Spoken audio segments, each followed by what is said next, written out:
Hello everyone, and today we're taking a look at something that I picked up at a car boot a couple of weeks ago. The Linx, L-I-N-X, Tablet 7. A 7-inch tablet that's running Windows.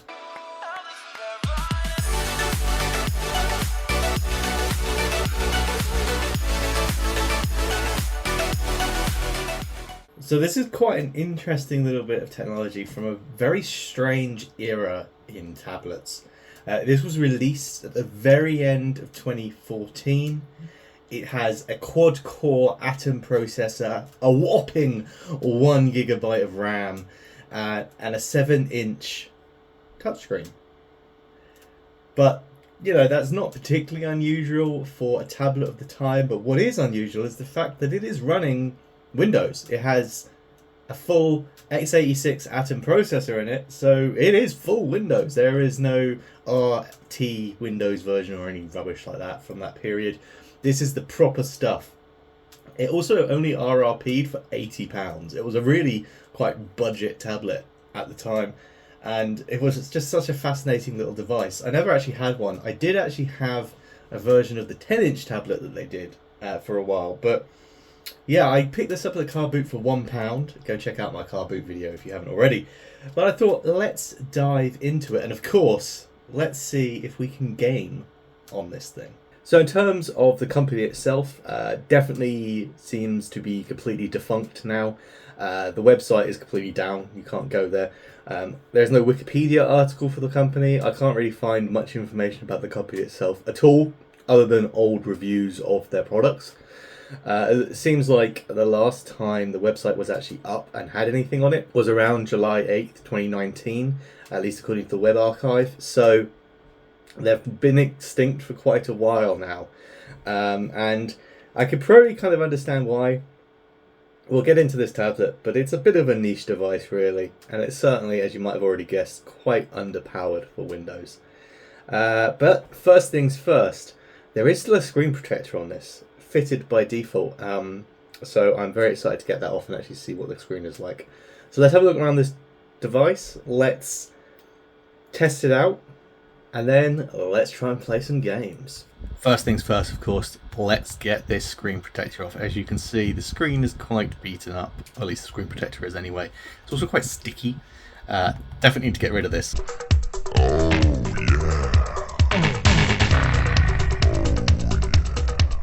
There we go. Well, that's in a much better condition now. That is squeaky clean. Big plus to devices that include a pre-installed screen protector. It does mean that if you're picking them up secondhand, you're probably actually going to luck out and end up with, you know, something like this where the screen is basically perfect. Obviously, also feels much nicer. We're going to get lots of fingerprints on it anyway, but there you go. It's definitely in a much nicer state. So let's have a look at the device itself. So on the front, you have the 7-inch screen with these massive bezels, very normal for the time period. Small little front-facing camera as well. Around the side here you have the power button and a volume rocker with icons on the back to show you what those are. On the top here you have quite a lot actually of I/O. So you have this button here, which I kept thinking was the power button. It's actually the Windows key. So you have a hardware Windows key, which I pressed, and as you can see, it's now turning it back on, waking it up. Alongside that, you have a headphone jack, a micro HDMI port, which this is such a horrible port. I hate this thing. Micro SD card slot. We have got an SD card slot in here because this device only has 32 gigabytes of storage. So by the time that you've actually done anything with it, it's full. There's no two ways about it. And then next to that you have the micro USB port as well, which is used for charging, and there is also a microphone there. Along the other edge there is nothing, and then on the bottom you've just got a little speaker grill, and that's it. Around the back is just a little bit of printing. You do have another camera, I'm sure it's terrible, the Linx branding, and Intel inside, because that really is the most interesting thing about this. It is a full x86 ARM processor. But there we go. That's all it is really on the outside. We can get straight into full Windows Actually, it's Windows 10 now. It did come with Windows 8, but whoever had this to me previously did already upgrade it. So thank you very much for doing that. Saves me a job. Now, as you can see, there we go. It's slow. It's not really up to the job. It's that 1 GB of RAM. It is just not enough to be able to run Windows with anything installed at all. The other problem with this is while the processor is a 64-bit processor, for some reason it came and has pre-installed a 32-bit version of Windows, which we're going to see is going to be a little bit of an issue when it comes to software compatibility and actually getting things to run. Still, if we're going to play some games on this, as you can see, I have got a few bits installed. Let's get a bit better of a setup, because this USB port, of course, is a normal USB. So with a little bit of adapterage, we can switch that over to do the OTG mode and actually have a USB port that we can plug stuff into, which means we can get a keyboard and mouse set up with this, and of course have a pretty epic gaming setup. Let's get that sorted. Okay, so here is my very janky gaming setup that we have for today. I've got my Razer mouse, my Razer keyboard, full true gamer setup, and obviously we could actually also plug this into an external monitor using that micro HDMI. I'm not going to do that. We'll see why shortly, but as you can see, the mouse is working. It's a little laggy already, not a great sign, but this is the setup. I'm going to zoom in on the screen itself because that's really the only bit you're actually interested in, and then we'll get some gaming going. Okay, here we go. So I'm going to start off with something that even a potato can run, and that is the original Half-Life. We'll see if this is up to scratch. It does have Wi-Fi built in, but I've noticed as well that it is really bad, really slow Wi-Fi. 1 week later. It took a little while. Steam was being a bit funky, but we managed to make it into the Half-Life launcher. So let's try a new game and see how it goes.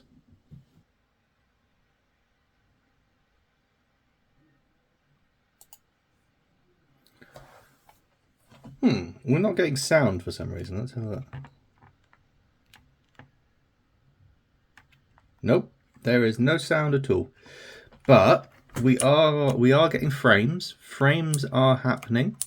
It's, actually not the worst experience in the world. We're, tickling around 30 frames per second. It's not. Let's be fair. This is not off to a good start in terms of being able to play anything remotely newer. Oh, we've hit a loading section. Yeah. Not sure about this one. I've definitely seen worse, but it's not giving me huge hope for other games. All right, let's try something else. So next up, I want to try and play some Minecraft. Now, this is where we first hit an issue. Because this is a 32-bit operating system, obviously things that are built for 64-bit are not going to work. One such thing is the fact that Oracle, at least, has stopped producing 32-bit versions of Java for Windows. So anything after Java 8 isn't going to work. There are third parties that do build for 32-bit.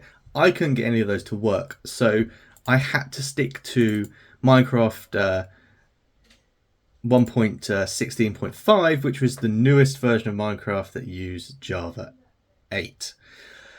So that's my first taste of issues to come. And really, it does make you realize how we have really moved away from 32-bit Windows to the point now where a lot of things just aren't being built for it.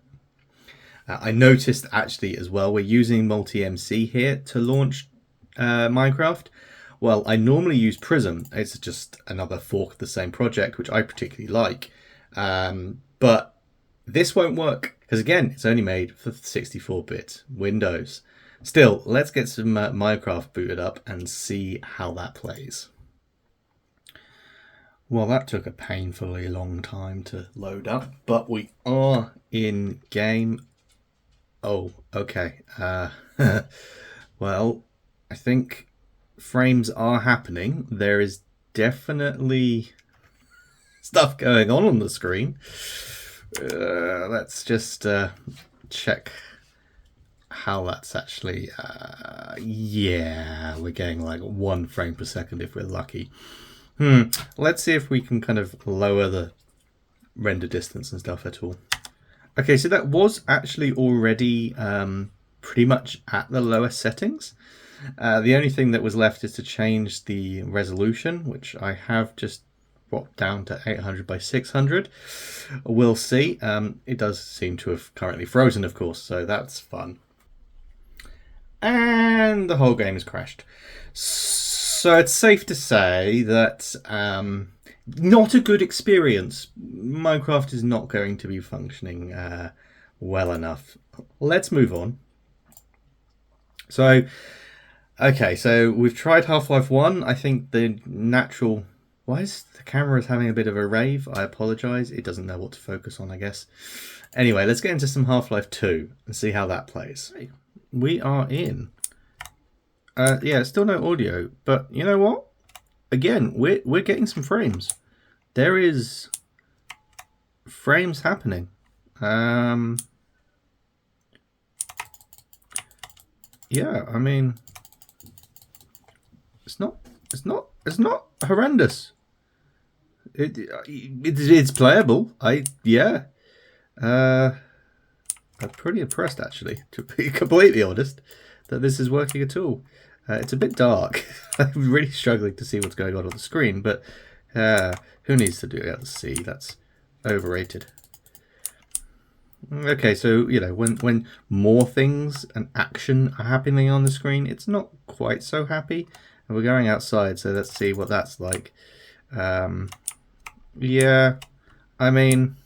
There are frames. It's impressive that it's being able to do anything, let's be honest. Oh, that's going to explode. Yeah, I mean, there are frames.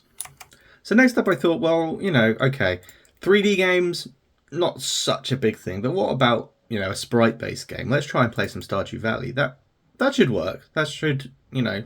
But no. Stardew Valley only runs on 64-bit versions of Windows, which is...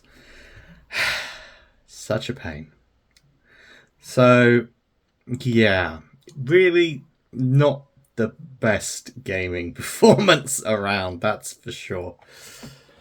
Well, there you have it.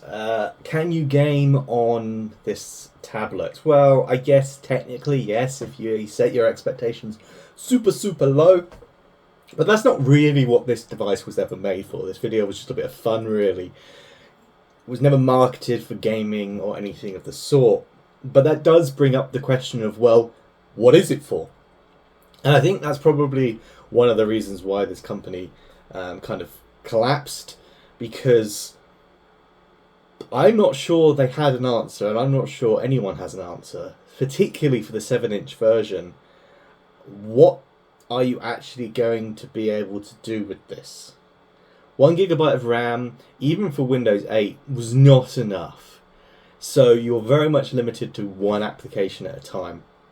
One internet tab at a time, if you're really lucky. Even just opening like Edge on this thing, it crumbles. So you really couldn't do a whole lot with it. And so I think it put itself in a weird market where, yes, it was quite cheap, and therefore probably a lot of people gave it a punt. Wanted to try it out. But I reckon they also faced an awful lot of returns and a lot of unhappy customers, because it cannot do a whole lot at all. It's a shame, because I would really love to see a modern 7-inch tablet with modern specs that was running Windows, because this is quite, you know, I could see this form factor being quite handy for monitoring things, particularly.